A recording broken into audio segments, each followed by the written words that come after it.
Moving ahead, we have the seventh session, Funding and Government Schemes. For this session, I invite moderator Dr. Sudhir Kumar Goel, IAS, former Additional Chief Secretary, Agriculture and Marketing, Government of Maharashtra.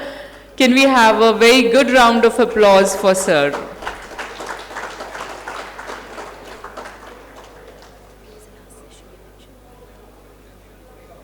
इस क्षेत्र के senior और जाने माने अधिकारी व्यक्ति doctor Sudhir Kumar Goyal ji, and now I invite the speakers doctor Sanjay Pandre, doctor Vikas Chandak, Shri Shantanu Pendse, mister Ashok Dhamankar and mister Nilesh Lele to kindly come upon the stage.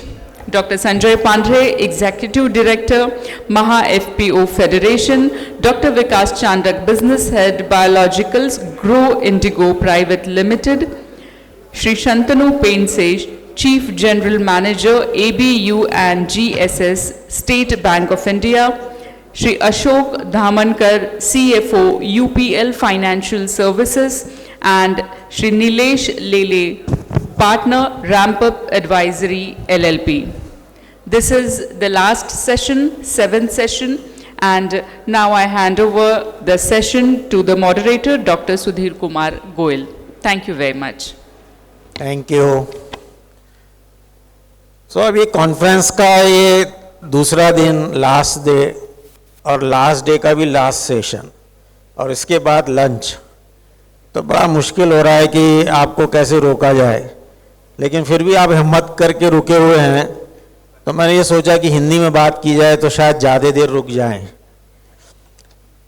अब पूरे दिन तो कल अंग्रेजी में बात हुई, आज थोड़ा सा हिंदी मिक्स किया, क्योंकि बात करना है धंधे की, क्योंकि करना तो बहुत है। कल से बहुत सारे लोगों ने बताया कि ऐसा ऐसा कर सकते हैं, लेकिन बिना पैसे के तो धंधा होता नहीं। तो ये पूरा सेशन जो है वो धंधा करने के लिए पैसा कैसे मिले, इसके लिए हमारे ये सब महानुभाव बैठे हुए हैं। और आपको ताज्जुब होगा कि चीफ जनरल मैनेजर खुद आए हुए हैं स्टेट बैंक ऑफ इंडिया के, जो हमारे देश का सबसे बड़ा बैंक है, तो इनका फायदा लेना चाहिए। और चांडक साहब हैं, तो कल मैडम ने बताया कि क्या क्या काम चल रहा है ग्रो इंडिगो में, और ये आपको बताएंगे कि आप कार्बन से भी पैसा बना सकते हो। पहले तो लोग कोयले में दलाली करते थे, लेकिन ये कोयले से पैसा निकालते हैं, तो बताएंगे कि कार्बन क्रेडिट्स कैसे कर सकते हैं, वो बात चलेगी। लगभग 1000 एफपीओ के साथ जिन्होंने काम किया हुआ है, ऐसे हमारे सहकारी है, और मेरा भी सौभाग्य है कि मुझे उनके साथ काम करने को मिला। तो संजय पांड्रे जी हैं, और स्टार्टअप्स को, एसएमईस को, उनको मर्जर करना है, उनको एडवाइजरी देना है, तो नीलेश साहब हैं, लेले साहब बैठे हुए हैं यहाँ पे, तो वो भी साथ में हैं। और अशोक धामनकर साहब हमारे देश की जो एग्रीकल्चर इनपुट्स की सबसे बड़ी कंपनी पेस्टिसाइड्स में है, एग्रोकेमिकल्स में है, सॉल्यूशंस में है, यूपीएल में काम करने वाले हैं, अशोक धामनकर साहब भी हैं। अब ये सब लोग यदि सॉल्यूशन नहीं बताएंगे तो लगता है कि इसका कोई सॉल्यूशन है नहीं, कि पैसा मिलेगा कैसे। तो सबसे पहले तो जो इन लोगों के साथ काम करते हैं दिन रात,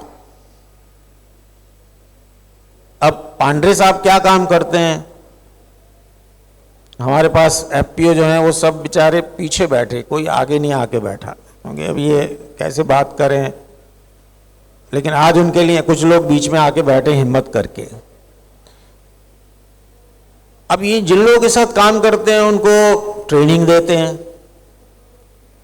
फिर उनके लिए उनका बिजनेस प्लान तैयार करते हैं, तो बिजनेस प्लान तैयार करके, और फिर अभी तामाड़े साहब ने और तेजो में घाटगे ने हमारा काम बहुत आसान कर दिया कि ये सेशन जो था वो गवर्नमेंट स्कीम्स और फंडिंग का था, तो गवर्नमेंट स्कीम पे तो उन्होंने बात कर दी, तो हम वो बात नहीं करेंगे।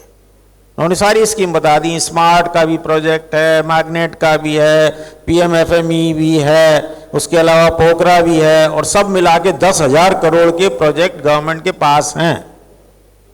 लेकिन इन सब प्रोजेक्ट्स में एक तकलीफ है, गवर्नमेंट पूरा पैसा नहीं देती। बोलते पहले बैंक को कन्विंस करो, हम ज्यादा से ज्यादा 60% दे देंगे, 40% तो वहां से लेके आओ, या कोई गवर्नमेंट की स्कीम होगी तो किसी में 35% पैसा मिलेगा, तो बाकी पैसा आपको बैंक से लाना है।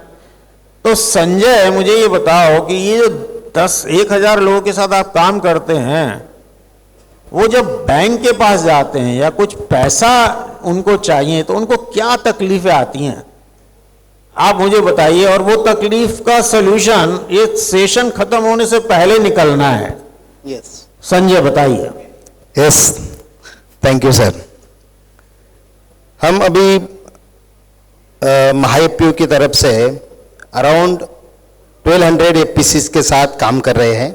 कुछ वाटर यूजर्स एसोसिएशन भी है, कुछ कोऑपरेटिव्स भी है। उसमें मेजर जो चैलेंज अभी सर ने ये की है कि फाइनेंस का जो सबसे बड़ा प्रॉब्लम आता है एपीसीज के लिए, तो हम जब उनको ट्रेनिंग देते हैं, उनका कैपेसिटी बिल्डिंग करते हैं, बिजनेस प्लान के लिए काम करते हैं उनके साथ, तो जब प्रोजेक्ट प्रिपरेशन में स्टेज में आता है तो बैंक ये मांगती है कि ये फार्मर प्रोड्यूसर कंपनी, बैंक भी देखती है कि उसकी वायबिलिटी है क्या, वो उसका पिछला रिकॉर्ड मांगती है, ये उनका 3 साल का कुछ रिकॉर्ड होना चाहिए, और हम ये रिकॉर्ड नहीं प्रोड्यूस कर पाते। सबसे ये बड़ी चैलेंजेस है।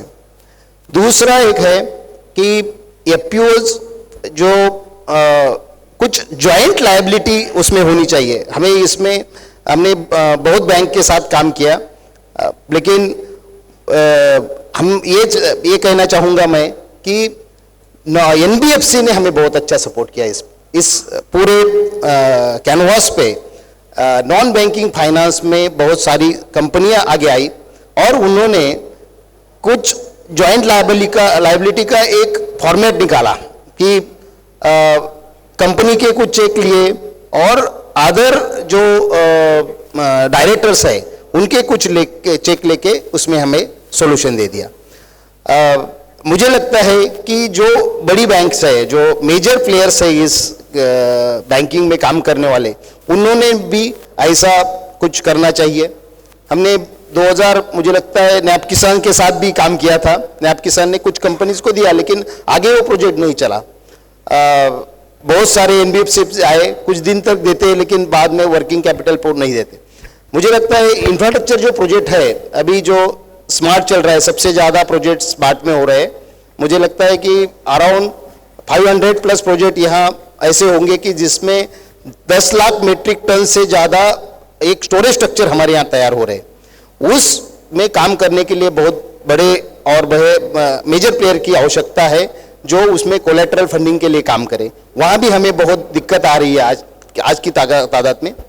दूसरा एक आ रहा है कि इंफ्रास्ट्रक्चर में जहाँ 60% सब्सिडी है, पोखरा में है, मैग्नेट में है, स्मार्ट में है, वहाँ वायबिलिटी की आप फंडिंग है तो 40% फार्मर प्रोड्यूसर को खड़ा करना है, वहाँ अराउंड वो कर लेते हैं 20%, और बाकी का जो है वो अपना स्मार्ट ये बैंक खड़ा कर देती है, बैंक सपोर्ट कर रही है। सबसे चैलेंजिंग पार्ट है कि हमारे यहाँ स्ट्रक्चर बने हुए हैं, लेकिन उस स्ट्रक्चर में जो वर्किंग कैपिटल लगनी चाहिए, अभी हम 3 करोड़ का प्रोजेक्ट, बहुत सारे 3.5 करोड़ के प्रोजेक्ट हमारे यहाँ बने हुए हैं, लेकिन उसमें वर्किंग कैपिटल के लिए मिनिमम 3 to 5 करोड़ की आवश्यकता है। मुझे लगता है कि कुछ एनबीएफसी इसमें अवेलेबल करके दे रही है। उसी टाइप का अगर जॉइंट लायबिलिटी देके कुछ प्रोडक्ट फाइनेंसिंग जिसको हम निगोशिएबल वेयरहाउसिंग करके कर सकती है, तो मुझे लगता है ये जो बैंकिंग लाइन है, जो गवर्नमेंट बैंक्स है और कुछ बैंक्स है, उन्होंने इसमें काम करना चाहिए, मुझे लगता है। बहुत बढ़िया।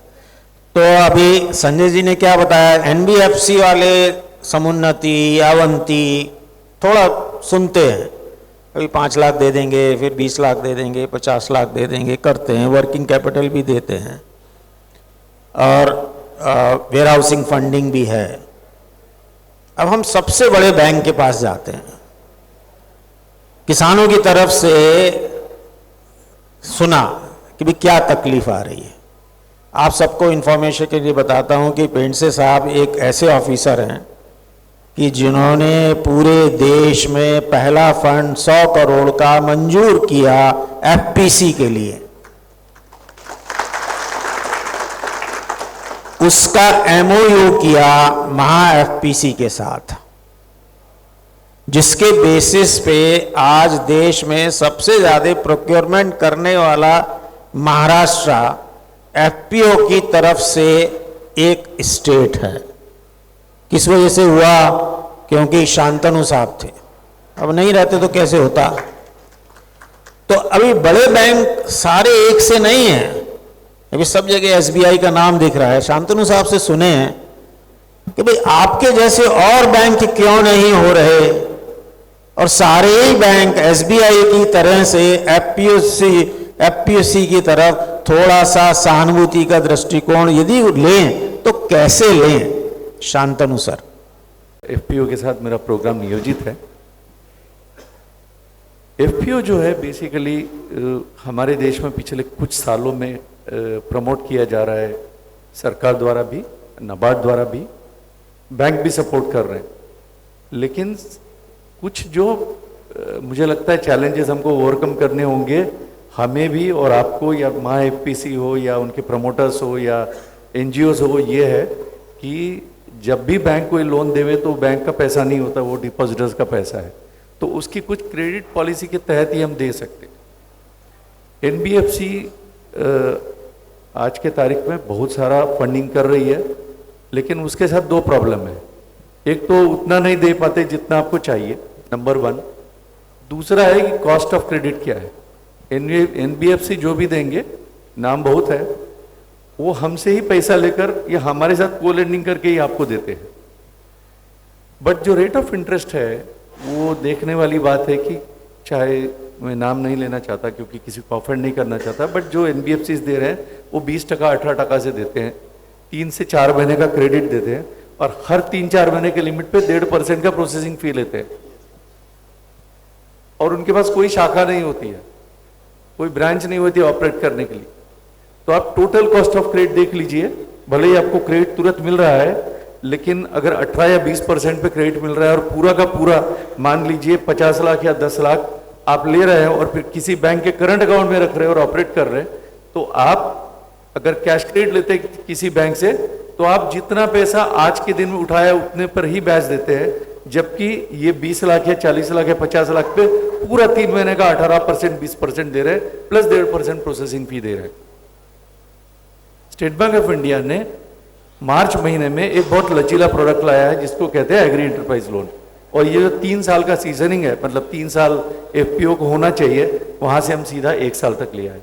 1 साल हम इसलिए चाहते हैं कि कम से कम 1 साल देंगे की भाई कम से कम 300 किसान एक साथ रहते या नहीं रहते। मराठीमध्ये असं म्हणतात, कारण मी मूळचा महाराष्ट्राचा आहे, की शेतकऱ्यांना एकत्र आणणे आणि त्यांना एक व्यावसायिक सूत्रामध्ये बांधणं फार मुश्किल आहे, एवढं सोपं नव्हे।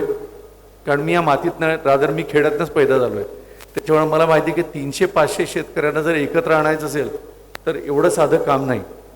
त्याच्यामुळे अगर हमको उनको व्यावसायिक सूत्र में जब तक बांधते नहीं, क्योंकि कोई भी उपक्रम तब तक नहीं यशस्वी हो सकता जब तक वो व्यावसायिक रीत्या बंधा नहीं जाता।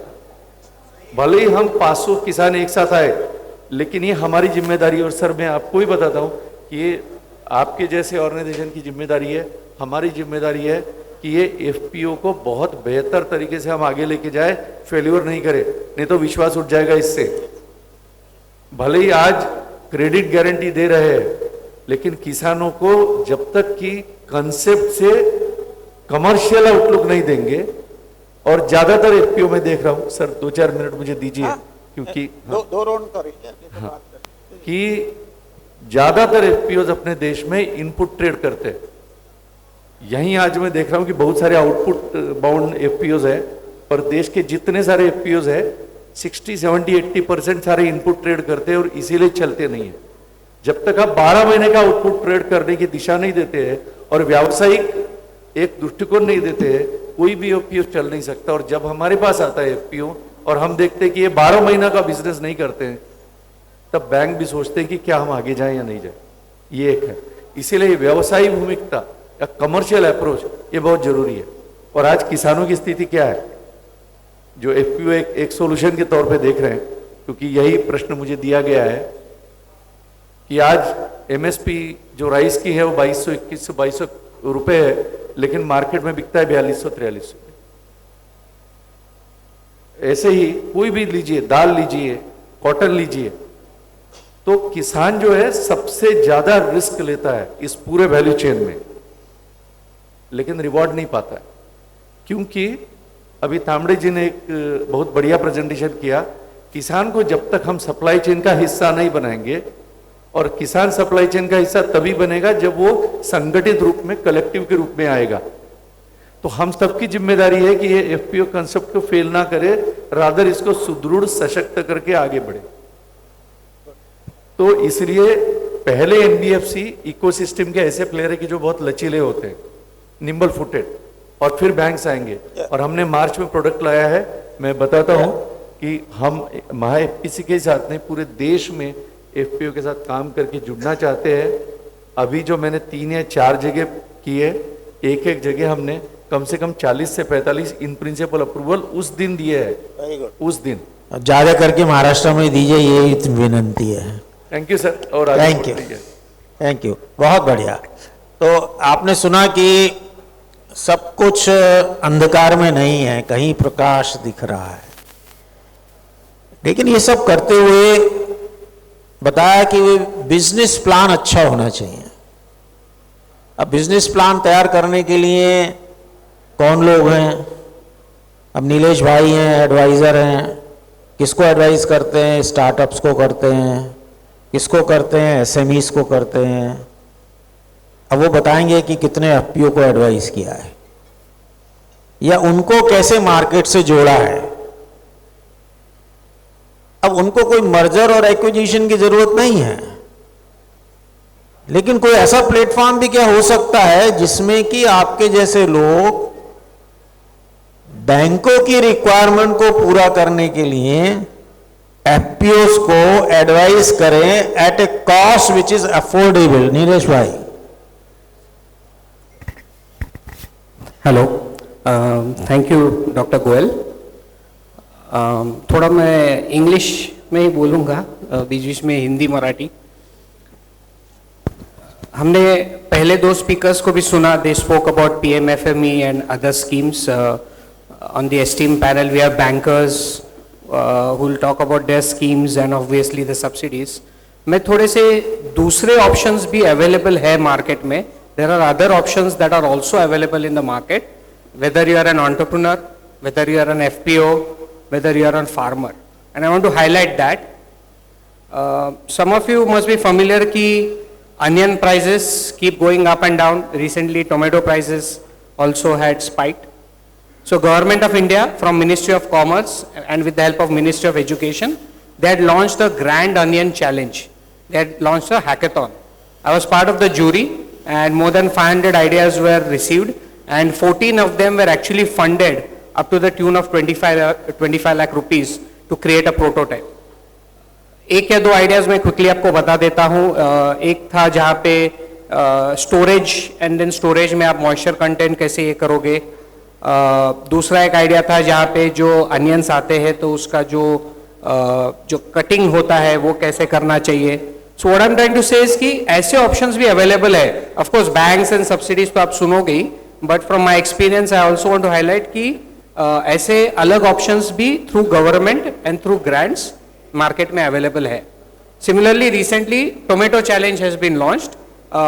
सितंबर 30 तक आपके पास कोई इनोवेटिव आइडिया है, कोई स्टोरेज की या एनीथिंग पोस्ट हार्वेस्ट, तो आप सबमिट कर सकते हैं। September 30th is the last day to submit.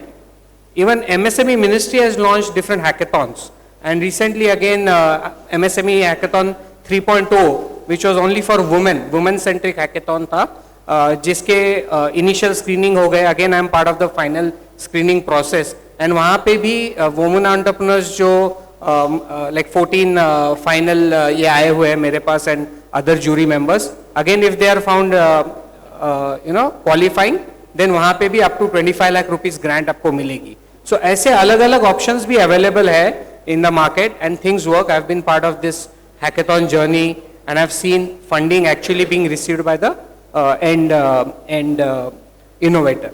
Second, I will tell you, government के और भी सारे funding के agencies है, Department of Biotechnology, Department of Science and Technology, Rajiv Gandhi Commission of Science and Technology here in Maharashtra, यहाँ पे भी grants के तौर पे आपको 25 लाख, 1 करोड़, मल्टी करोड़ ग्रांट्स भी आपको मिलते हैं. And again I have seen many startups, many entrepreneurs, many FPOs, एक दो तो बाहर भी है, I don't know name them right now. If you come after the event, after the panel, I can even help you meet them. So ऐसे grants भी available है. Similarly, incubation centers anywhere up to 10 lakhs, कुछ incubation centers 25 lakhs की भी grants देते हैं. Again, I am part of couple of them. I'll name some of them. One is in Baramati called AIC ADT. Another one here in Mumbai, जो cotton research CIRCOT जो center है, उनके पास भी ऐसे grants चलते हैं. आपके पास अगर कोई इनोवेशन है, बट आपको एक चीज कॉमन थीम यहाँ पे दिखी रहेगी, innovation. I have used the word innovation everywhere and I am sure bankers, even though they don't say it that way, they are also looking for innovation, they are also looking for the sustainability of the business. आपका business अगर sustainable है तो कोई भी bank आपको ना नहीं बोलेगी. अनफॉर्चुनेटली अगर हमारा बिजनेस प्लान ही उतना स्ट्रांग नहीं है, उसमें से कैश फ्लोज नहीं दिख रहे, उसमें से सस्टेनेबिलिटी नहीं दिख रही है, तो हम बैंकर्स को ब्लेम नहीं कर सकते अगर they are not very willing to fund us, right? So ये तीन मैंने आपको अलग अलग grants की चीजें बताई है. three additional things I want to say. One is, जैसे MSME Ministry ने recently और एक scheme announce की है, which is for the first time exporters. जो आपको testing का expense आता है up to 75% and 1 lakh रुपए का आपको grant मिलती है if you are classified as a first time exporter. And there are many other millions of schemes from MSME Ministry or Agriculture Ministry and all that. Again, you can look it up. Dr. Pandre also mentioned about the working capital. Majority businesses, be it a farmer or entrepreneurs, they struggle with the working capital. ज्याला आपण खेळतं भांडवल म्हणतो, end to end. Many of the schemes and all that you heard, they were all linked to a term loan, right? जो capital expenditure में आपको support मिलता है. Not many schemes or subsidies are available for working capital. And many times the working capital, the cycle could be minimum 60 to 90 days, could also go up to 180 days. So there is this product called bill discounting and I'm sure many banks offer it, but there are other private players like Drip Capital and many others who are also offering bill discounting. तो आपका bill बन गया, payment terms अगर 90 days है तो उसको discount करके आपको bill बनते ही, invoice बनते ही within 3 to 5 days मिल जाता है. तो आपकी working capital cycle भी छोटी हो जाती है. So this is another thing and like sir said, I do work a lot with startups. काफी सारे angels, काफी सारे investors and I'm sure आप सब लोग Shark Tank देखते हैं तो मुझे explain करने की जरूरत नहीं. But there are many investors who are also looking to invest in equity. I also call bankers as investors only in a way. It's just that it's more of a term loan than an equity investment.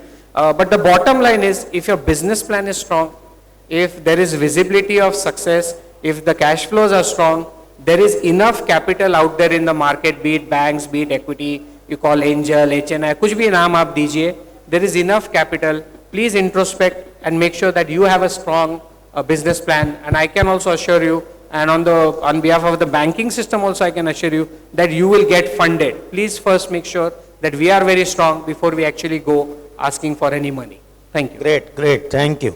So Nilesh भाई ने बहुत अच्छा आप सब लोगों को बताया कि सिर्फ गवर्नमेंट स्कीम्स की तरफ नहीं जाना है, सिर्फ बैंक की तरफ नहीं जाना है, और भी बहुत सारी अपॉर्चुनिटीज़ हैं जो मार्केट में आ रही हैं, चाहे वो गवर्नमेंट की तरफ से आए हैं, चाहे वो स्टार्टअप्स की तरफ से आए हैं, उनको भी देखना ज़रूरी है. अब अभी हम सेकंड राउंड में जाएंगे कि इन सबको टैप कैसे किया जाए.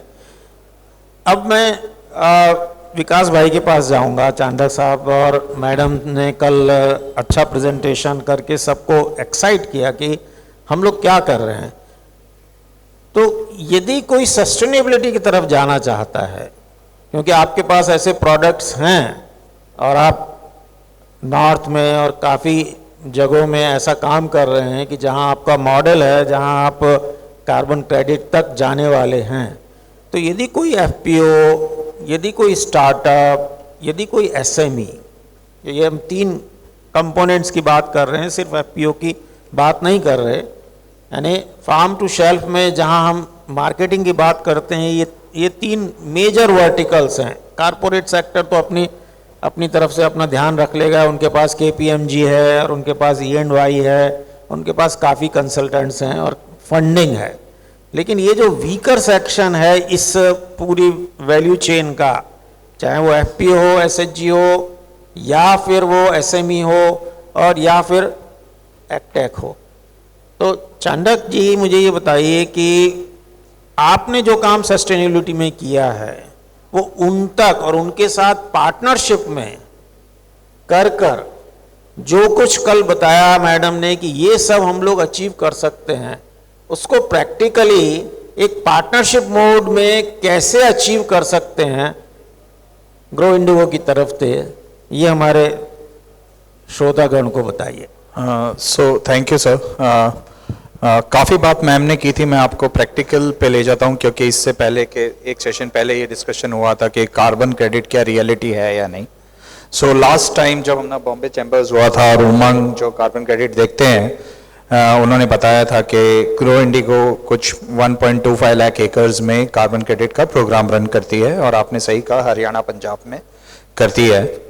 सो मैं ऑडियंस की और एफपीओ और कंपनीज के पॉइंट ऑफ व्यू से बता रहा हूँ कि we are in final audit, और हमें उम्मीद है कि before the end of financial year we will be able to pass on monetary benefit of carbon credit to farmer. Final मतलब ये carbon credit is a scientific program, ये just मैंने कुछ किया और मुझे कार्बन क्रेडिट मिल जाएगा ऐसा नहीं है। It is a satellite monitored machine learning based programme है, जहां पे फार्मर को प्रैक्टिस चेंज करना है। And I made a point कि this is something which is, ये एक चीज है जो फार्मर के लिए कंपैरेटिवली इजी है। So I am a strong believer, मैं आगे भी कहा है कि I don't want farmer to compensate everything he is doing and he should be the beneficiary.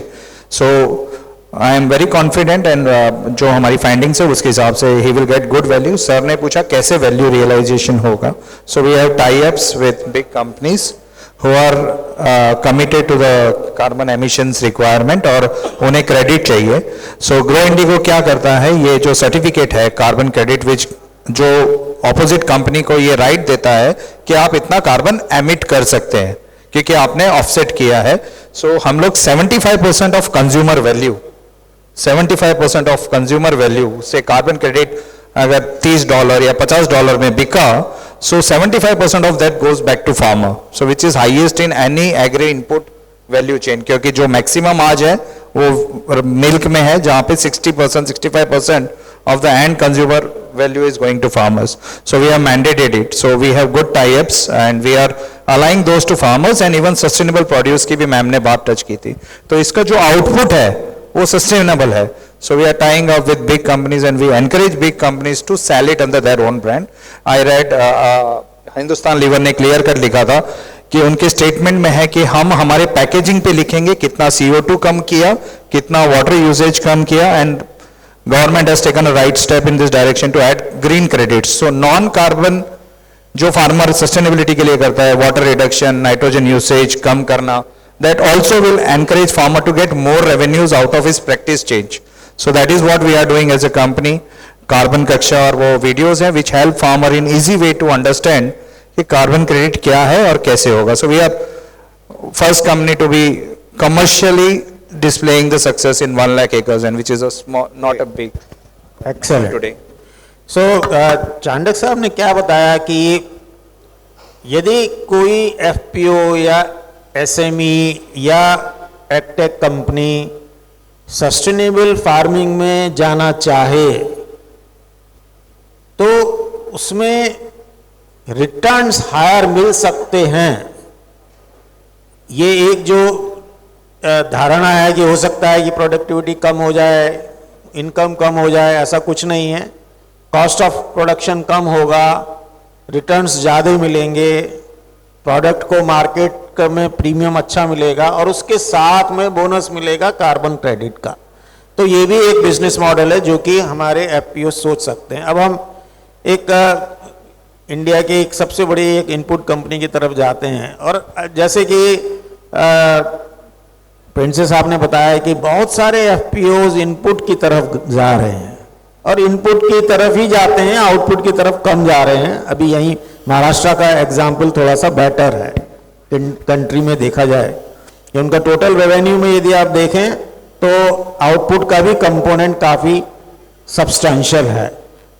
तो अशोक जी मुझे ये बताइए कि जहाँ तक मुझे मालूम है फाइनेंशियल सर्विसेज का एक बहुत अच्छा काम आपने यूपीएल में शुरू किया है, तो फाइनेंशियल सर्विसेज का जो मॉडल आप तैयार कर रहे हैं वो इन ऑर्गेनाइजेशंस तक जो कि इनपुट में वर्किंग कैपिटल के लिए परेशान रहते हैं वहां तक कैसे जाएगा, इसके बारे में हमारी ऑडियंस को बताइए।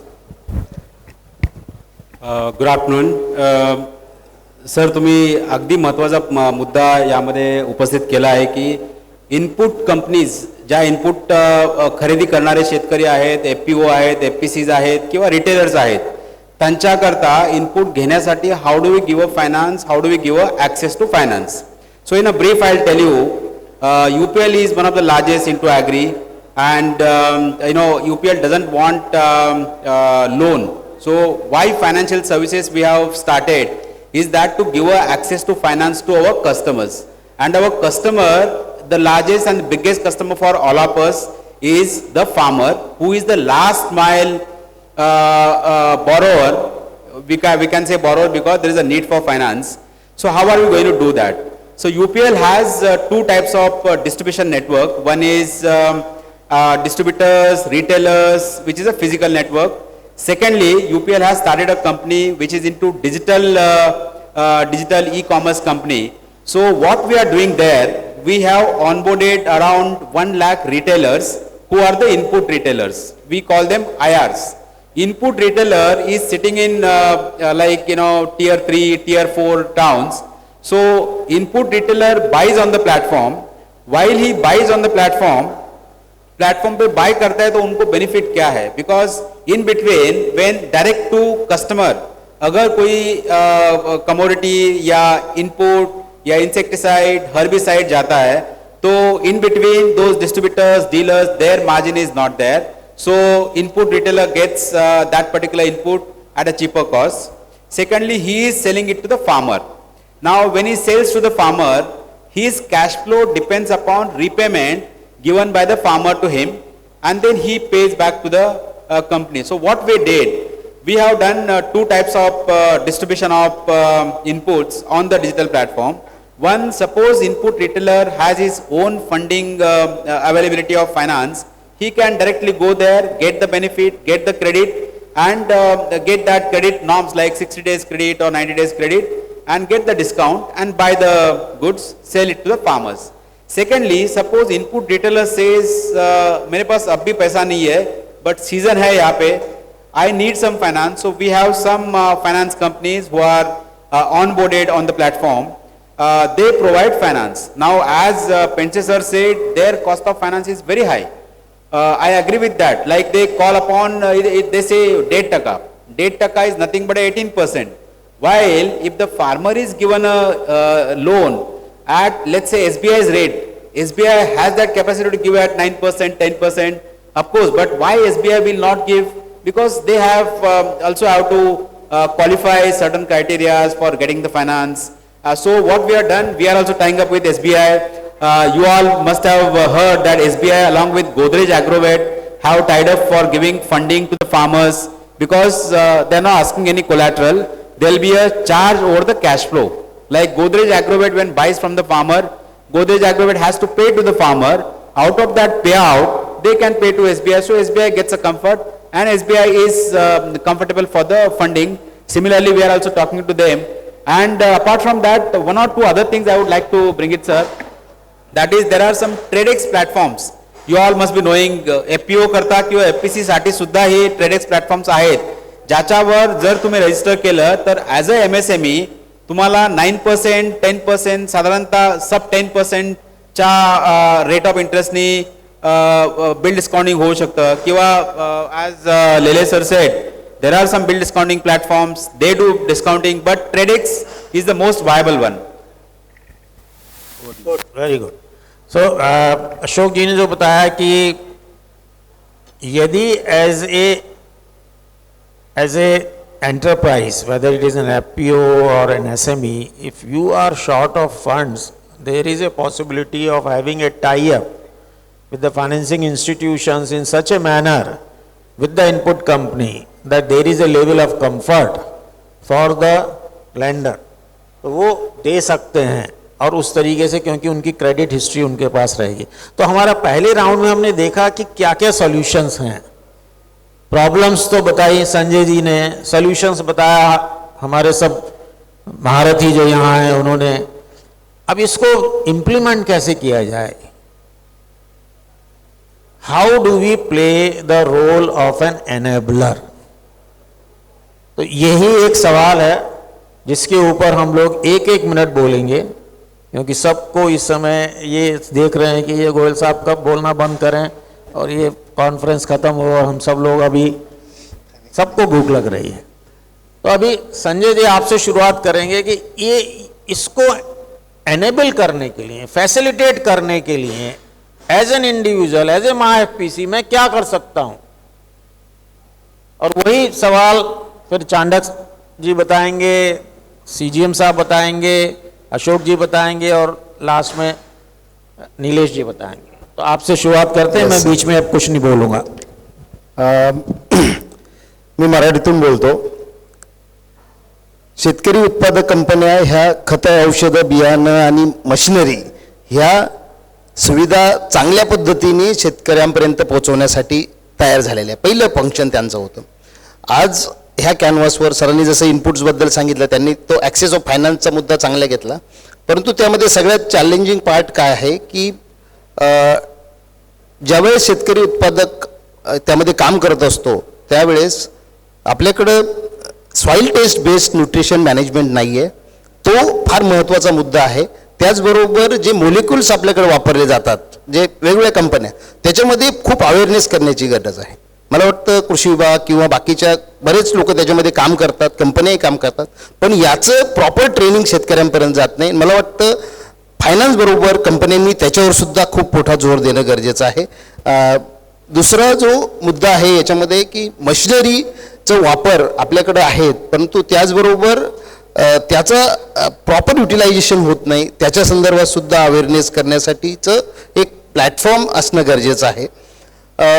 सरांनी एक सस्टेनेबिलिटीबद्दल सांगितलं होतं, विकास सरांनी, की काही त्यांनी नवीन प्रोडक्ट आणलेले आहेत आपल्याकडं. म्हणजे carbon credit is not now new product for us. पण याआधी काही प्रोडक्ट्स आपल्याकडे आहेत की जसं आपल्याकडे ऑर्गॅनिक फार्मिंग आहे किंवा ग्लोबल गॅप आहे, त्याच्यानंतर कॉटन कनेक्ट सारख्या लोकांनी त्यांचे, किंवा आपल्याकडं बरेच सस्टेनेबल फेअर ट्रेड आहे. यापासून शेतकऱ्यांना आणि शेतकरी उत्पादक कंपन्यांना अजूनही तसा फायदा मिळालेला नाही आहे. म्हणजे जर आपल्याकडं जवळजवळ कॉटनचा भारतामध्ये 350 लाख बेल्स तयार होतात, त्यातल्या जवळजवळ 10% सर्टिफाईड आहेत. पण बऱ्याच शेतकऱ्यांना आणि शेतकरी उत्पादक कंपन्यांना माहीतच नाही की आपलं ऑर्गॅनिक प्रोडक्ट सर्टिफाईड आहे आणि ते आपण विकतोय. तर त्याचे फायदे शेतकऱ्यांपर्यंत आणि कंपन्यांपर्यंत पोहोचणार. तर ॲज ए एनेबलर म्हणून माझा रोल किंवा फेडरेशनचा रोल यामध्ये असा असू शकेल की तो अवेअरनेस करणं आणि तो अवेअरनेस शेतकऱ्यांपर्यंत आणि कंपन्यांपर्यंत तो पोहोचवणं. मला वाटतं सस्टेनेबिलिटीचा जो नवीन आयाम आपण घेतोय तो त्याच्यामध्ये सुद्धा फेडरेशन अशाच पद्धतीचं ट्रेनिंग, कॅपॅसिटी बिल्डिंग आणि हे जे कनेक्टिंग डॉट्स आहेत, सगळे जे डॉट्स वेगवेगळे विखुरलेले आहेत त्यांना एकत्रित करण्यासाठी प्रयत्न करू. स्टार्टअपमध्ये पण तसंच करतो आणि बँकेमध्ये सुद्धा मला वाटतं असंच करावं लागेल. की मी आधी जर सांगितलं आपण की जो बँकिंगला वर्किंग कॅपिटल आहे, मला वाटतं ते त्याच्यामध्ये जास्त अजून काम करण्याची गरज आहे. धन्यवाद. चांडक साहब. सो जो मैंने बताया था वो बेसिकली हरियाणा पंजाब की स्टोरी थी, बट ग्रो इंडिगो कैसे फैसिलिटेट करना चाहती है, तो ग्रो इंडिगो ने सिमिलर प्रोग्राम महाराष्ट्र के लिए भी लॉन्च किया है, जिसमें 3 क्रॉप्स अभी हम लोग कवर करते हैं. वन इज कॉटन जो आपने टच किया, which is a bread and butter cotton, sugar cane और राइस, इस 3 में फार्मर्स पार्टिसिपेट करते हैं. और सेकेंड क्रॉप उसकी जो रोटेशन क्रॉप होती है, मेज एंड व्हीट एंड चना, यू कैन पार्टिसिपेट. प्रोसेस बड़ा इजी है, आपको एनरोल करना है, पर क्योंकि ये साइंटिफिक और डेटा प्रोडक्ट है, आपका डेटा स्ट्रांग होगा, आपका ऑडिट होगा, और अगर आपने सही डेटा प्रोवाइड किया है, क्योंकि सैटेलाइट इमेजरी से कैप्चर हो जाता है कि आपने पानी दिया था या नहीं, और एवरीडे सैटेलाइट आपके फील्ड को विजिट करती है, तो जैसे ही आप एनरोल करते हैं प्रोग्राम को, आपका फील्ड टैग हो जाता है और उस पर सैटेलाइट विजिट होती है। तो आप सही डेटा देंगे, आपका क्वालिटी ऑफ क्रेडिट बहुत अच्छा आएगा। सो ये 3 क्रॉप में ये प्रोग्राम चालू है। महाराष्ट्र में आप एनरोल कर सकते हैं, आप हमें रीच आउट कर सकते हैं, हमारे कलीग्स हैं, they will come to you. इसमें हमने पार्टनरशिप भी की है कि हम लोग इनवाइट कर रहे हैं companies, FPOs, FPCs, they can enrol their farmers and they will be provided support for that, financial support to enrol farmers, क्योंकि we plan to do 3 million hectares and it is not a single company job, ये cumulative partnership model पे ही हो पाएगा। So FPCs can help enroll their farmers to the program and to support on input side, जो sir ने बोला कि yield loss का एक डर रहता है, we have come up with the biological range, we are tying up with companies also to support farmers in creating a POP, package and practice, which will ensure there is no yield penalty. So nowhere in the value chain our experiments, our scientific base is so strong कि हम लोग चाहते हैं कि farmer को yield penalty ना लगे, carbon as a additional crop मिले और उसके आउटपुट को अच्छा प्राइस मिले। ग्रेट। CGM sir.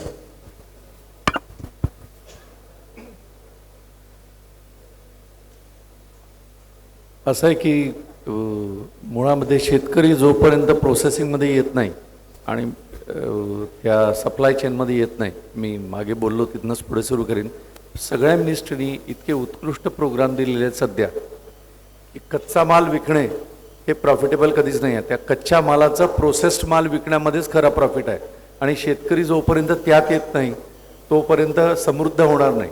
आणि जर शेतकऱ्याला समृद्ध करायचं असेल तर संघटित होऊन एफपीओच्या मार्फत म्हणा किंवा एसएचजीच्या मार्फत म्हणा किंवा कंपन्यांच्या मार्फत म्हणा संघटित होऊन हे प्रोसेस करावे लागतील। म्हणून मी शॉर्टमध्ये सांगतो, एक तर ॲग्री इन्फ्रा फंड म्हणून एक लाख कोटी रुपयाचा policy support ministry of agriculture, आणि मला माहिती आहे कारण मी त्यांच्यासोबत काम करतो, आणि भारतात जेवढी AIFची प्रकरणं मंजूर झाली आहेत त्याच्यातले 25% मी दिलेली आहेत, हे मी अभिमानाने सांगू शकतो।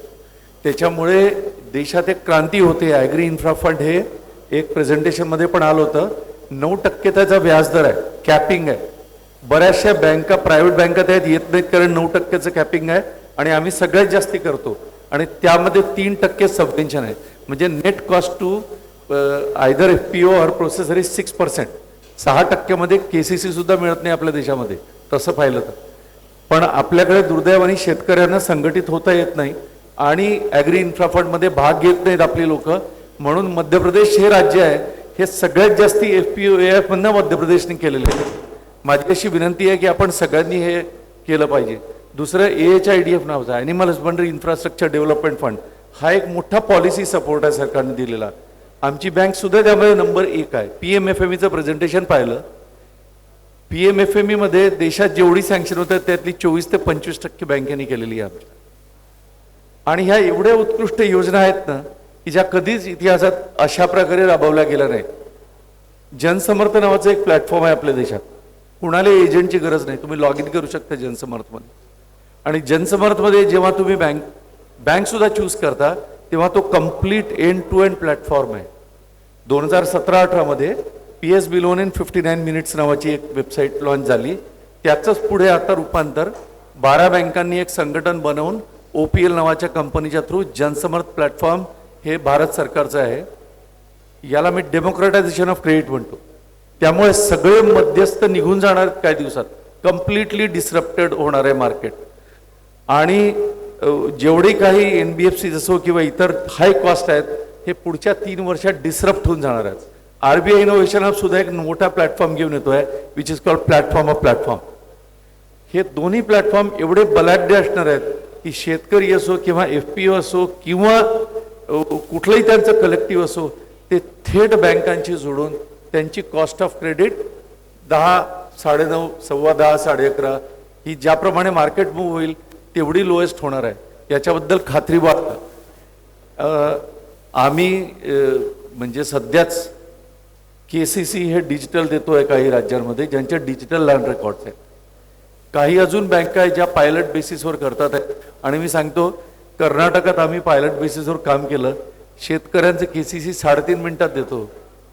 3.5 मिनिटं. बऱ्याचशा लोकांचा यावर विश्वास बसत नाही की 3.5 मिनिटात शेतकऱ्यांनी अप्लाय केल्यानंतर त्याच्या खात्यात पैसे जमा व्हायला 3.5 मिनिटाचा काळ लागतो. टेक्नॉलॉजी प्रूव्ह झालेली आहे. त्यामुळे आपल्याला अजिबात 18 आणि 20% जायची गरज नाही. कारण कॉस्ट ऑफ क्रेडिट, मी इथे SBIचा सेल्समन म्हणून बोलत नाही आहे. कॉस्ट ऑफ क्रेडिट जोपर्यंत कमी होत नाही तोपर्यंत शेतकऱ्याची वायबिलिटी वाढत नाही. त्याच्यामुळे एक मोठी क्रांती या देशात होऊ घातलेली आहे, यावर विश्वास ठेवा. तसंच प्रधानमंत्री मत्स्य संपदा योजना, आत्ता एक मोठी कॉन्फरन्स झाली यशवंतराव चव्हाण सेंटरमध्ये, तिथेही मी बोललो होतो. त्यामध्ये भारत सरकारने KCC फक्त क्रॉपसाठी नाही तर ॲनिमल हजबंड्रीसाठी सुद्धा, डेअरीसाठी सुद्धा, फिशरीजसाठी सुद्धा. डेअरीमध्ये सुद्धा बघा, जी 5 राज्य भारतातली सगळ्यात जास्त मिल्क प्रोड्यूस करतात पण लार्जेस्ट प्रोसेसर नाही आहेत, ती लार्जेस्ट प्रोसेसर गुजरात आहे. जेव्हा की गुजरात टॉप 5 प्रोड्युसर्समध्ये येत नाही. मग महाराष्ट्र का मागे? कारण आपण प्रोसेसिंगमध्ये येत नाही. त्यामुळे माझं आवाहन आहे की स्टेट बँक नेहमीच तुमच्या सोबत आहे. काही लोकांना कर्ज मिळण्यात अडचणी येऊ शकतात, सिबिल रेकॉर्ड आहे किंवा प्रोजेक्ट वायबल नाही आहे, किंवा मला वाटतं निलेश सरांनी पण सांगितलं की जोपर्यंत व्यावसायिक प्रोजेक्ट नाही आहे तोपर्यंत बँकेला सुद्धा विश्वास येत नाही. परंतु एवढ्या मोठ्या क्रेडिट गॅरंटी स्कीम्स आज भारत सरकारने दिलेल्या आहेत ज्या कधीही नव्हत्या. त्यामुळे या योजनांचा लाभ घ्यायलाच पाहिजे. आणि वेळेचा अभाव आहे, नाही तर मला खूप काही बोलायचं होतं. खूप योजना आहे. थँक्यू. तंत्रज्ञान आणि त्याला व्यवसायीभिमुख जोपर्यंत आपण करत नाही तोपर्यंत आपण FPOच्या माध्यमात असो किंवा कंपनीच्या माध्यमात असो किंवा काही, आपण सुदृढ बिझनेस नाही बनवू शकणार. त्यामुळे माझं एकच आव्हान आहे की जे प्रोजेक्ट कराल तो कमर्शियल करा आणि सस्टेनेबल करा. बँकिंग नेहमीच तुमच्या पाठीशी. Very good. तर अशोक जी शॉर्ट एनेबलर. तर पेंडसे साहेबांनी सांगितल्याप्रमाणे क्रांती होते. आपण ग्रीन रिव्होल्युशन पाहिले, व्हाईट रिव्होल्युशन पाहिले. Now it is a age of digital revolution. Last वीकमध्ये there was a world fintech festival was there in Jio World. तर तिकडे मिस्टर KV कामत आले होते. KV कामत साहेबांना विचारले की बाबा तुम्हाला काय वाटतंय की आपण इथून पुढे as a country where we can see ourselves. ते म्हटले की साहेब तुम्ही बघा, आता we are a $3.5 trillion economy. We are having a potential to reach up to 30 trillion in next maybe 10-20 years. So that is a potential and that potential is possible through digitization. तर माझी एकच विनंती आहे शेतकरी मित्रांना, FPOना, FPCजना, digital avenue possible आहेत. बरेच startup आहेत की जे फंडिंग करण्यासाठी अति उत्सुक आहेत. एकदा तुम्ही त्यांच्याकडे जा, सांगा त्यांना. जर तुम्हाला असं वाटलं की बाबा मला कुठे फंडिंग मिळत नाही आहे तर एक फक्त कॉल आमच्या इथल्या कोणालाही करा, मला करा. व्हॉलंटरीली मी तुम्हाला कनेक्ट करून देईन की काही स्टार्टअप आहेत, काही गव्हर्मेंट स्कीम आहेत, प्रायव्हेट सेक्टर बँका, पब्लिक सेक्टर बँका. Everybody wants to come forward and they want to work with you. त्याचं कारण एकच आहे, असं म्हटलं जातं की if agriculture goes wrong nothing else have potential to go correct. तर सगळ्यात जे आपण म्हणतो आत्मा जो आहे दॅट इज ॲग्रिकल्चर. आणि आपलं जे ब्रीदवाक्य आजचं जे आहे फार्म टू शेल्फ, त्याप्रमाणे सगळी हेल्प अवेलेबल आहे. तुम्हाला फक्त ते बोलायचं आहे, कनेक्ट करायचं आहे and then that is there. Good good. Nilesh ji thank you. Quick मुद्दे. एक ज्याला जॅम लेअर म्हटलं जातं आहे, म्हणजे जनधन, आधार आणि मोबाईल यांनी बरीचशी क्रांती आणलेली आहे आणि ती पुढे पण बघणार जसं सरांनी म्हटलं. दुसरं ONDC नावाचा एक प्लॅटफॉर्म येणार आहे, सो ती परत एक मोठी क्रांती आणणार आहे. I think you should look into that. Thirdly processing करणं गरजेचं आहे, पण प्रोसेसिंगपेक्षा मी म्हणेन व्हॅल्यू ॲडिशन करणं गरजेचं आहे. कारण आज दुधाचं सर म्हणाले मे बी दुधाचं प्रोसेसिंग होतं आहे, पण त्याचे जे व्हॅल्यू ॲडेड प्रॉडक्ट्स आहेत, दही, छास, लस्सी, चीज, हे जास्त अमूल किंवा गुजरातमध्ये जास्त होतं आहे than India. So processing versus value addition हे एक समजून घ्या. आणि फायनली फार्मिंग किंवा फार्मरनी थोडंसं बिझनेसमॅनसारखं विचार करणं गरजेचं आहे की तुम्ही सगळे इनपुट्स घेताय, रॉ मटेरियल घेताय, पॅकेजिंग मटेरियल घेताय, कॅपिटल घेताय, रिसोर्सेस घेताय, पाणी घेताय, मॅनपॉवर घेताय. या सगळ्यातनं इनपुट्स घेऊन तुम्ही काय व्हॅल्यू एडिशन करताय आणि मग पुढे तुम्हाला काय व्हॅल्यूला ते सेल करता येतंय ह्याचा अंदाज मांडणं आणि त्या हिशोबाने विचार करून शेतीला पण थोडंसं बिझनेस माइंडेडनी करणं हे जर आजच्या शेतकऱ्यांनी केलं तर आपोआपच आय एम शुअर की तो प्रगत होईल आणि जे आपल्या ऑनरेबल प्राईम मिनिस्टरांचं पण जे ड्रीम आहे doubling farmers income I am sure it will be achieved very soon. Thank you. Thank you very much. आता we are coming to close. This is close. काय ह्याचा निष्कर्ष लागला? स्कीम्स खूप आहे परंतु त्यांना शेतकऱ्यांपर्यंत घेऊन जाण्याकरिता आपल्याला एनेबलर्स लागतात. यानी हमारे जो किसान भाई हैं मेहनत करने को तैयार हैं लेकिन उन तक ये सब पहुंचाएं कैसे? जैसे कि एक बिल्डिंग बनाने के लिए आर्किटेक्ट लगता है और मैं उसको बोलता हूं बिल्डिंग बनाओ बाकी सब वो देखता है, ऐसा कोई भी कैडर हमारे कंट्री में नहीं है.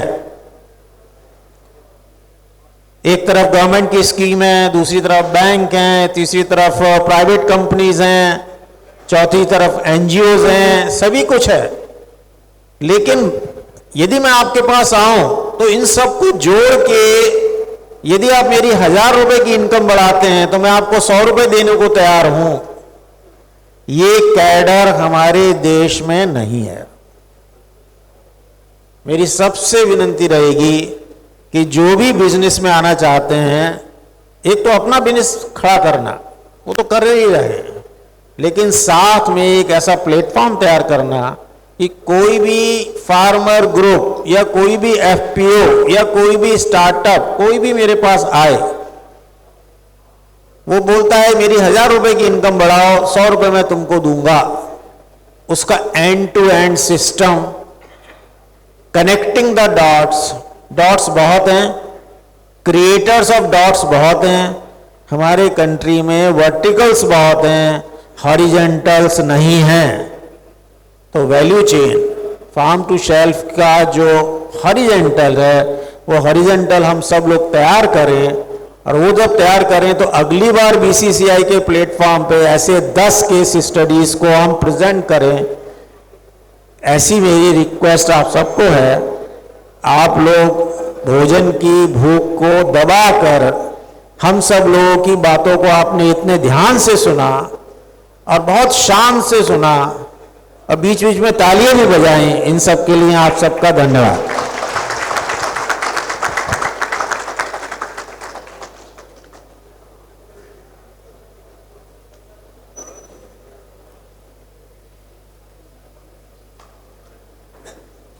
engaging सेशन मैं बॉम्बे चैम्बर के डायरेक्टर जनरल श्री संदीप खोसला जी को मंच पर आमंत्रित करती हूं और विनती करती हूं कि इस सेशन के मॉडरेटर आदरणीय श्री सुधीर कुमार गोयल जी को वो सम्मानित करें.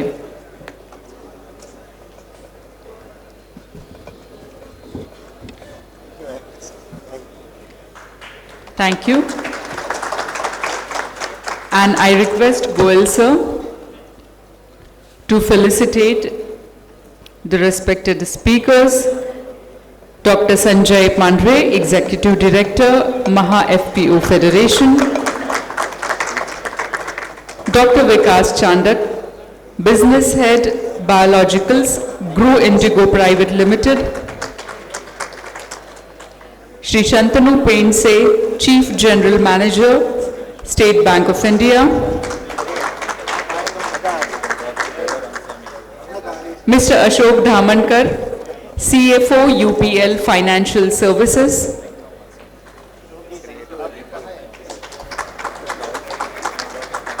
and Shri Nilesh Lele, Partner, Ramp Up Advisory LLP. और इस लास्ट सेशन का एक ग्रुप फोटो हो जाए.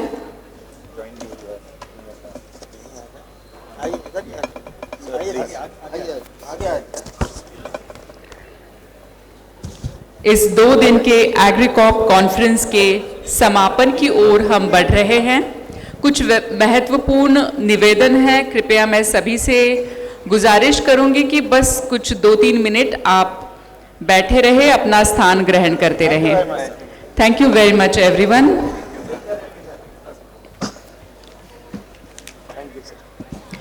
इसके बाद वोट ऑफ थैंक्स होगा और उसके बाद एक निवेदन है लंच के लिए। जैसे कल लंच की व्यवस्था थी डेलीगेट्स के लिए in front of the stage and request for all speakers to come back stage. I personally thanks Bombay Chamber of Commerce and Industry for inviting me to compere this wonderful 2 days conference. I thank Director General Sandeep Khosla ji, Sunil Nair sir, Joint Director Bombay Chamber, and Tarini, Assistant Manager, for all the cooperation, and a request to Director General Sandeep Khosla ji to propose a vote of thanks. I request everyone to be patient for just 2 minutes. Thank you. Can I please have your attention please for a minute? 1 minute more.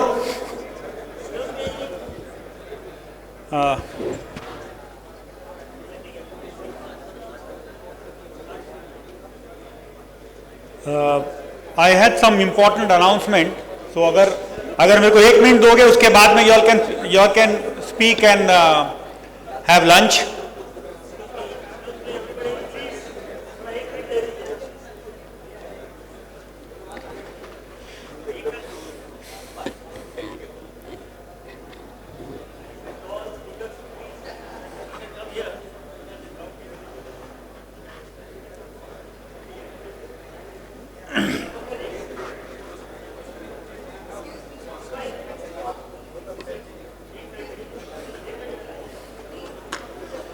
So on behalf of Bombay Chamber,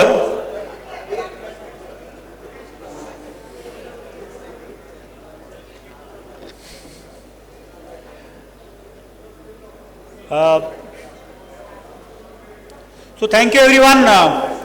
मैं हिंदी में बोलता हूं क्योंकि गोयल साहब ने जैसे बोला कि यहाँ पर इन स्पाइट ऑफ इंस्ट्रक्शन हमने सब मॉडरेटर्स को भी बोला था, स्पीकर्स को भी रिक्वेस्ट की थी कि जितना हो सके हिंदी और मराठी में बोलिए, इंग्लिश कम से कम इस्तेमाल कीजिए, बट वो हुआ नहीं। कल ज़्यादातर सेशंस में ऑलमोस्ट पूरा इंग्लिश हुआ और आज गोयल साहब ने शुरुआत की जो कि 95% आई थिंक हिंदी और मराठी का मिक्स था। ये इसलिए नहीं कि हम लोग सबको इंग्लिश नहीं आती, लेकिन क्योंकि हमारे बहुत सारे एफपीओ भाई जो इंटीरियर महाराष्ट्र से आए थे वो इतने कंफर्टेबल नहीं इंग्लिश लैंग्वेज में, तो इसलिए हम क्या करने वाले हैं बीसीसीआई की तरफ से कि जितने सेशंस कल हुए और जितने सेशंस आज हुए लास्ट वाला छोड़ के, उसका हम ट्रांसलेशन करके अपने वेबसाइट पे डालेंगे, वो मराठी में लेके, हाँ, और आप सब लोगों को उसका लिंक भेज देंगे ताकि आप देख के क्या क्या सेशंस के इंपॉर्टेंट पॉइंट्स थे वो आपको पता चले। तो ये बहुत हमारे लिए बहुत बड़ी बात थी कि इतने एफपीओ इतने नंबर में आए। हमने इस साल काफ़ी कुछ चेंज किया पिछले साल से, क्योंकि हमको फीडबैक मिला था कि एफपीओ के लिए बहुत इंपॉर्टेंट है कि उनको ना केवल टेक्नोलॉजी जो नई नई इस्तेमाल हो रही है, बल्कि फाइनेंसिंग कैसे मिलेगी और मोस्ट इम्पॉर्टेंट बायर्स से कैसे उनका इंटरेक्शन होगा।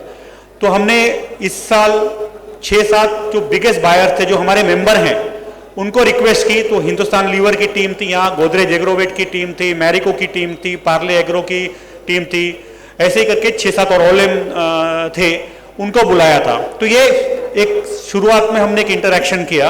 अब हम क्या कर रहे हैं कि हमारी कमेटी ने कल और आज के बीच में बैठ के डिसाइड किया कि इस साल और अगले साल के इवेंट के बीच में हम लोग हर महीने एक इंटरैक्टिव सेशन करेंगे जहां के 25 से 30 एफपीओ को हम अपने बॉम्बे चेंबर के कॉन्फ्रेंस हॉल में बुलाएंगे और उनके साथ 2 घंटे का सेशन रखेंगे, जिसके अंदर हम यही बायर्स को बुलाएंगे और साथ में जितने फाइनेंस कंपनीज है, एसबीआई से लेके एनडीएफसी होंगे, बाकी हमारे जो बैंक्स मेंबर है उनको सबको बुलाएंगे ताकि वो आपसे 1-on-1 बात कर सके फाइनेंस के बारे में।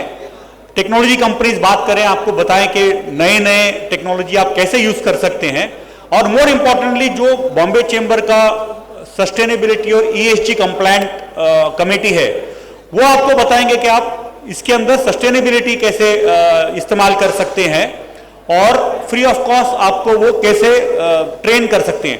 क्या होने वाला है कि जैसे हमने सुना अगले 5 से 6 साल में बहुत सारे जो कंपनीज है जो बाहर से आ रही हैं उनके लिए ESG कंप्लायंट बहुत इंपॉर्टेंट रहेगा। वो ऐसे लोगों के साथ काम ही नहीं करेंगे जो कि ESG फॉलो नहीं कर रहे, क्योंकि उनका ग्लोबल मैंडेट है ये कि आज जो कंपनी इंडिया में काम कर रहा है वो खुद ESG उसको प्रैक्टिस करना है और उसके साथ में ही उसको जो वेंडर के साथ काम कर रहा है वो वेंडर करना पड़ेगा। ये बाकी सब एरियाज में ऑलरेडी शुरू है। तो जितना फॉर एग्जांपल ऑटो मैन्युफैक्चरर्स हैं वो जब अपने वेंडर से सामान ले रहे हैं वो आज इंश्योर कर रहे हैं कि जो वेंडर है वो ESG कंप्लायंट है।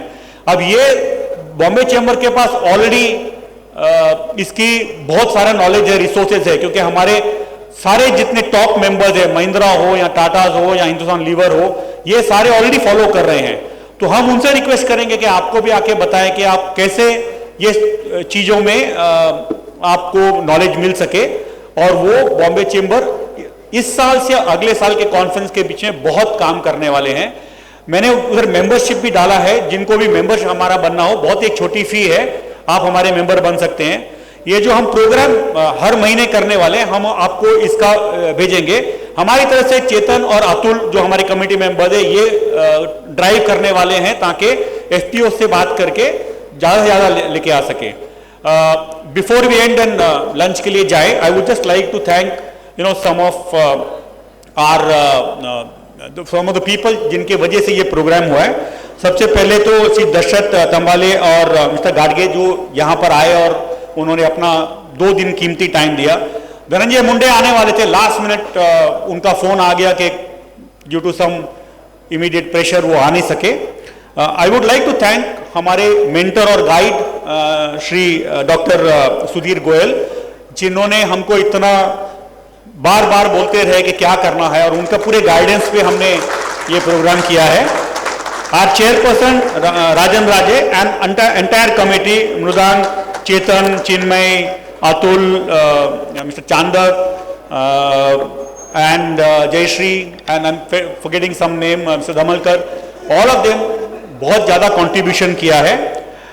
My special thanks to the Kisan team, Niranjan and Atul, who have ensured के ज़्यादा से ज़्यादा FPOs को इसके बारे में पता चले, यहाँ पर आए।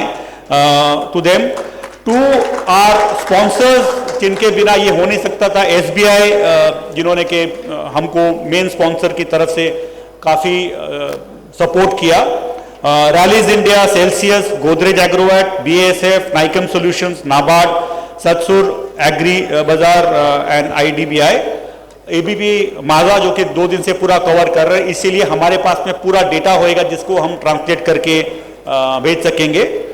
एंड टू द बायर्स जो आए थे, HUL team, SBI, Godrej Agrovet, Olam, General Mills, Star Bazaar, Marico, Parle Agro, ये सबको भी thank you to the BCCI team जिन्होंने इतना किया। And I hope I am not forgetting anyone, to all the audience FPOs जो इतना कीमती समय लेके यहाँ पर आए। And last but not the least, I would like to thank our compere and a small token of appreciation to her for 2 दिन। I think she was the only one जिसने के हिंदी मराठी बोलती गई। She is the only one who followed instructions. So thank you all once again, and please join us for lunch. I am sorry to keep you waiting for so long, but कोई भी BCCI team ने भी अभी खाना नहीं खाया है। So thank you everyone, thank you for coming, and hope to see you again next year. And before that we will meet, like I said, once a month BCCI के office में। Thank you.